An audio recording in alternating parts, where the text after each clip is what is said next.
গত কয়েক সপ্তাহের তীব্র সংকটের পর ধীরে ধীরে স্বাভাবিক হতে শুরু করেছে দেশের গ্যাস ও বিদ্যুৎ সরবরাহ পরিস্থিতি। নতুন করে এলএনজি সরবরাহ বাড়ায় জাতীয় গ্রিডে গ্যাসের চাপও কিছুটা বেড়েছে, ফলে বিদ্যুৎ উৎপাদনেও ফিরছে গতি। সাম্প্রতিক সময়ে একটি এলএনজি টার্মিনালে কারিগরি সমস্যার কারণে দৈনিক প্রায় 450 মিলিয়ন ঘনফুট গ্যাস সরবরাহ বন্ধ হয়ে গিয়েছিল। এতে বিদ্যুৎ উৎপাদন, শিল্প কারখানা, সিএনজি স্টেশন ও বাসাবাড়িতে সংকট তীব্র হয়। তবে টার্মিনাল আংশিকভাবে চালু হওয়ার পর পরিস্থিতির উন্নতি শুরু হয়।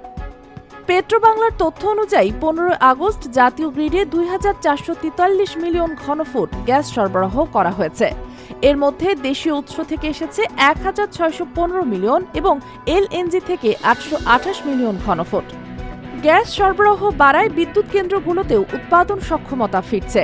18 আগস্ট পর্যন্ত গ্যাস ভিত্তিক বিদ্যুৎ কেন্দ্রগুলো প্রায় 5300 মেগাওয়াট পর্যন্ত বিদ্যুৎ উৎপাদন করতে পারছিল। অর্থাৎ সংকট পুরোপুরি কাটেনি।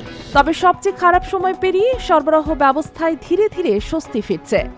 এলএনজি সরবরাহ ও টার্মিনালগুলোর কার্যক্রম আরও স্থিতিশীল হলে গ্যাস, বিদ্যুৎ ও জ্বালানি খাতে পরিস্থিতি আরও উন্নত হবে বলে আশা করা হচ্ছে। ডেস্ক নিউজ, অগ্রযাত্রা প্রতিদিন।